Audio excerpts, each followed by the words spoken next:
Un peu par hasard. Donc oui, j'ai fait des études en fait de biologie. J'étais en fac, biologie cellulaire, physiologie. Ensuite, j'étais intéressée effectivement par les sciences cognitives, le cerveau. Donc j'ai fait un master de recherche en neurosciences. Et puis à l'issue de mon master 2, j'ai pas eu envie de faire de thèse, de poursuivre. Et là, je me suis un peu dit qu'est-ce que je vais faire? Et j'ai découvert en fait à ce moment-là le métier de journaliste scientifique. Et comme j'avais un profil qui était à la fois littéraire et à la fois scientifique, voilà, j'ai eu le sentiment que c'était fait pour moi.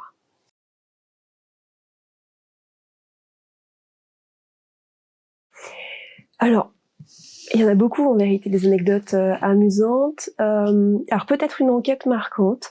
Ce serait la première fois que j'ai pris en charge un dossier.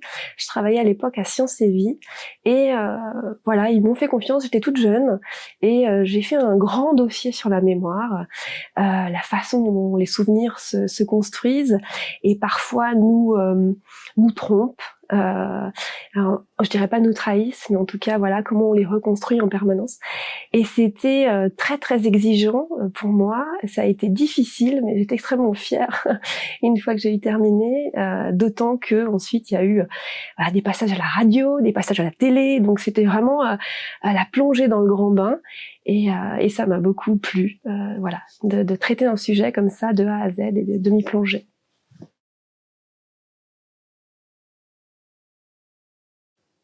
L'éducation aux médias et à l'information. En fait, jusqu'ici, j'en fais parallèlement en fait à mon métier, donc en Auvergne, dans le Puy-de-Dôme.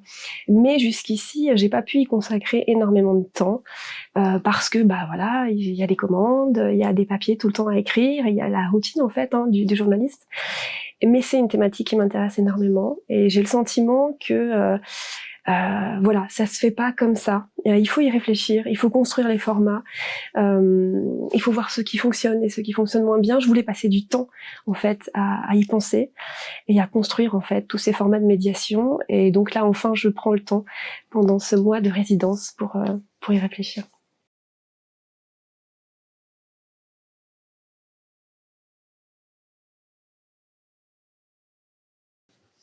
Je me sens bien.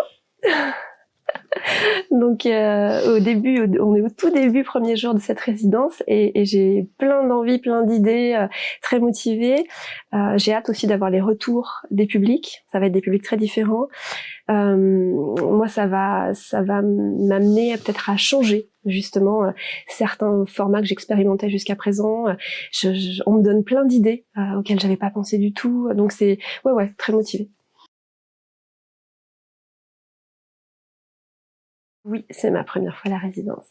Et voilà, je suis très heureuse de découvrir tous les acteurs du réseau des médiathèques avec qui je vais pouvoir travailler.